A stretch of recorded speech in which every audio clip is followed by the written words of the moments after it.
All right, guys, welcome back to another Real Talk episode. This started off as a live on YouTube, but YouTube nuked it because I was handling this guy on camera. So it's going to be a Real Talk today. So sorry for all you guys who are watching the live. Hopefully, I'll answer any of your questions here and let me know down in the comments if you have any questions. And we're going to talk about the Sig Spear LT today.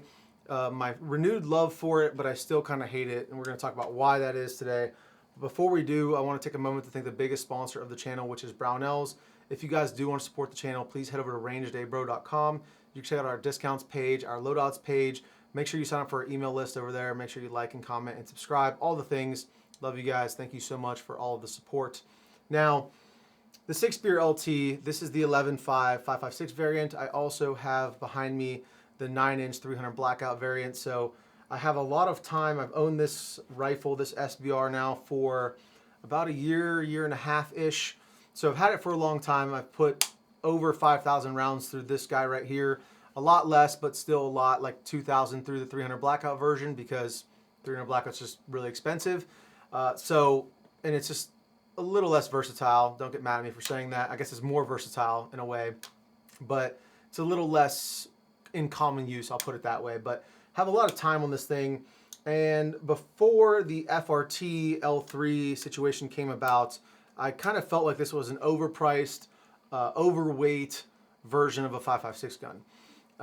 What it really thrives at, and I'll just jump right into it, where this thing really shines is in a suppressed, short-barreled FA or simulated FA through FRT type of firing schedule situation. So it now is in a position where I feel like this gun is really thriving, and so it's reinvigorated my love for this thing, and it's made me really want to shoot it more often because it is fairly pleasant to shoot. But with that being said, out of the box for $2,500 for the quality control issues that Sig has had, including with this rifle right here, I bought it as a pistol, SBR'd it, took 7 months to get my Form 1 back when I did Form 1 this because the ATF and FBI were not being held accountable to anybody. Luckily, Congressman Chip Roy put a fire under their ass and got them to move, and within a week of emailing Congressman Chip Roy, it was approved. Surprise, surprise. Little segue there. It's my ADHD kicking in. But the barrel came with the barrel bolts that actually connect and secure the barrel to the upper receiver. Under spec, they were about 35 inch-pounds when they should be 60 inch-pounds, or maybe it's foot-pounds. I think it's inch-pounds. Look that up. They came out of spec. I'm pretty sure it's inch-pounds. But with that being said, it's a heavy front-end gun. I would never see any reason for anyone to ever buy the Sig Spear LT 16-inch variant for the same reason I think that the 16-inch MR556 is kind of stupid with how good direct impingement guns are nowadays and how good the machining is, the parts are. There's just really no reason, in my opinion, to get a short stroke gas piston gun that's longer than 11.5 or 12.5 because you're just sacrificing too much in the front end weight, in my humble opinion. But with that being said, the other issue that this gun has, the fatal flaw, is that it is overgassed. And although it has an adjustable gas block, the adjustment is for a normal gas setting and then an increased gas setting, which makes absolutely no sense to me and is another fatal flaw of this platform. Much like the the FN SCAR, I have the SCAR Heavy, which is infamously overgassed, and they have the same similar situation where it's like a regular gas setting and then an adverse gas setting. So, and I'm pretty sure the SCAR has the same as this, where it's regular and then adverse. It may have a suppressed setting or a reduced gas setting, but it's nowhere near enough for a traditional baffle stack can to reduce the gas enough. And the same situation kind of arose with the Spear LT. Before I had installed this guy right here, which is kind of going to be one of the main focuses of this video because it does allow you to tune this thing. This is the JB Designs, J Bennett Designs Omega Valve Mod 1. And before I installed this thing, I actually put the FRT in here, put the Frankenstein Armory. Let's just go through it real quick. So we have the Delta Team Tactical FRT L3, FRT 15 L3, now being sold through Rare Breed Triggers because Rare Breed sent them a cease and desist and confiscated all of their inventory. So this is the first one actually that I went out and purchased myself with my own money. It was not cheap. It was like 600 bucks. And this trigger right here has over 3,000 rounds, probably like closer to 3,400 rounds on it, of various calibers, mostly 5.56, some 300 blackout, a lot of 300 blackout actually, probably like 1,500 rounds of 300 blackout, and then some 9mm as well, but not a ton. But this trigger has been swapped around quite a bit because it was my only FRT for some time there. And then to make it work in the Sigspear LT, because we have a short stroke, we have a bufferless short stroke gas piston system, you need a trip bar. And I'm not going to pop this rear receiver pin because if I do, it is a apocalyptic type pain in the ass to get this thing to sit back down, because what the trip bar does is essentially acts like the back of your full auto BCG on your AR-15. And on an AR-15, when you're putting one of these in, you kind of have to tilt the upper receiver back, pull the charging handle back, pull that BCG slightly back into the buffer tube to get it to clear that little trip bar in the back. And then you can kind of pop it together and pop the pins in. Well, on this, you can't do that because it's bufferless. So you have to reach a little knife. I have to use my Benchmade knife in between the upper and lower and push the trip forward as you simultaneously squeeze this down. If you don't have a knife, nothing else will work. I tried a very thin little brass pick that I have, a cleaning pick. It didn't work. I tried for like 10 minutes and I finally just ponied up, got up and went and found my knife out of frustration. So it's super annoying. If you have to take your upper and lower apart in the field for whatever reason and you don't have a knife, you're pretty much SOL. You need something, a knife or a saw blade or something to get in there and push that thing forward in order to be able to close it. It has to be very thin. So after I got the FRT, after I got the trip bar, before I got the Omega valve, I shot this thing in FRT mode and it shot at like SMG levels for the cyclic rate. It was extremely overgassed. And for full transparency, I was running the Energetic Armament Ferox. This is a 6mm can. It has low back pressure qualities to it, but it is not a low back pressure can. It's not a hybrid can. It's more of a slightly reduced back pressure. Very unscientifically, I'd call it like 20-25% reduced back pressure over something like an RC2. It's a very compact can. It's almost exactly the same size as the newly acquired Flow 6K here. So if you mount them up, so the bases of the suppressors themselves are lined up right now. So you guys can see, I mean, they're literally, the Ferox might be like a millimeter or two longer than the Flow 6K. So it's pretty much a K can. But again, it is not a true flow through like the Flow 6K is. And I recently just got that, so I haven't actually tested it on this setup yet. I literally picked it up yesterday. So I say all that to say, it was extremely overgassed. It was running at an unsustainably high rate. Eventually I was gonna break something, damage the parts, something was gonna break, or at least exponentially wear out the parts because of that cyclic rate. So that is another reason that you need to spend even more money. Now granted, this was sent to me by Jay Bennett Design, so big shout out to him. The Omega valve here essentially gives you 4 positions in which you can adjust your gas on the Sigspear LT. So let me see if I can easily get this out on camera. I don't think I'm going to be able to because it's pretty gunked up right now. But I'm going to try because I want to show you guys this thing because it deserves to be shown off, because he did a pretty cool thing here. Let me find my punch. And it is not made to be like a field expedient type adjustment. So it's made for you to kind of just set it and forget it. So it's not, yeah, I might have to take the handguard off. He does recommend taking the handguard off when you tune it. Again, another reason it's kind of like a set and forget type system. But let me see if I can, you know what, it's worth it. Let me just, I might have to pause the video, which I don't like to do normally on Real Talks, just to get this thing out. Unless you guys want to hang out and talk while we do it. I guess we can talk about some other things while I work on this really quickly. So another cool thing project that I flashed real quick on camera is the 12.5 from LMT, the Spec War upper I just got in. Very excited about that. That's a pretty cool little review we're going to have coming soon. Really loving 12.5s lately. I know I love 11.5s too. I'm not particularly saying 12.5s are better, but for me, with my height, I'm 6'1". I do like to have a little bit more rail space, but everything does get pushed out slightly further, and you don't get that much velocity again. You do get some velocity, but not that much. But it's a very cool system. I shot one. It actually had the cat white bread on it. It was a Friends can, and it kind of blew me away with how good it was. So let's see if I can, am I forgetting something here? Yeah, I am. Gotta pop this front pin. But as long as I don't pop the rear one, I should be able to. And I gotta take my can off. Okay, let's see here. There we go. spin this guy off. Another cool thing about this setup, because I finally have it to where I really do enjoy it, but it took a long time and a lot of money to get there. Energetic Armament taper, direct thread taper adapter, which is awesome because the SIG barrels have a taper design on them. So you get like a Plan B Reardon style lockup without having to add any weight or any length to the barrel itself. So pop that guy back in, because as I already mentioned, it is a pain in the ass to put these the upper and lower back together. Now that we have this guy off, let's see if I can get this guy out. So you just depress that little plunger, rotate it 180 degrees, and you can pull it out. So now you guys can actually see what this looks like, and hopefully it's bright enough. Let me turn this light towards you guys. Let's see if I can get this to work. There we go. So that light should help you guys a little bit to see this.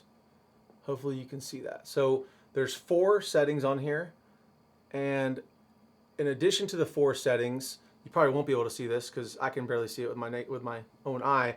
There's a gas jet set screw in there. So not only can you tune it to 4 different settings that are just built into the actual Omega valve itself, but then you can stick a little Allen key in there and unthread the set screw. You know what? I'm this far. I might as well just take you all the way. I have actually not even taken this out myself yet, so it'll be interesting to see what it actually looks like when I pull it out. I'm not sure what Allen key size it is. Feels a little loose. Don't want to strip it out. Let's go size up to 3/32, I believe. This might do it. Oh, too big. So maybe it's metric. Well, this works for now, so we'll just use this guy. Oh, dropped it. Here we go. All right. So he uses the PMM right now gas jet screws. This one is the solid screw, so there's no hole in this. But if you wanted to tune it further, you could then remove that, put in whatever size gas jet screw you wanted to vent off even more gas to get it tuned perfectly to your suppressor and your ammunition type. Now, currently, I'm going to throw this guy back in here so I don't lose it.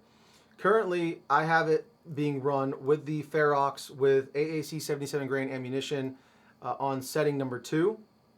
And setting number 2 was where I can get it to where it was, so he recommends put 1 round in the magazine, load it in the gun, pull the trigger, see if it locks the bolt to the rear. Now, I did that from a brace position, and then it worked obviously on setting 1, the most restrictive gas setting.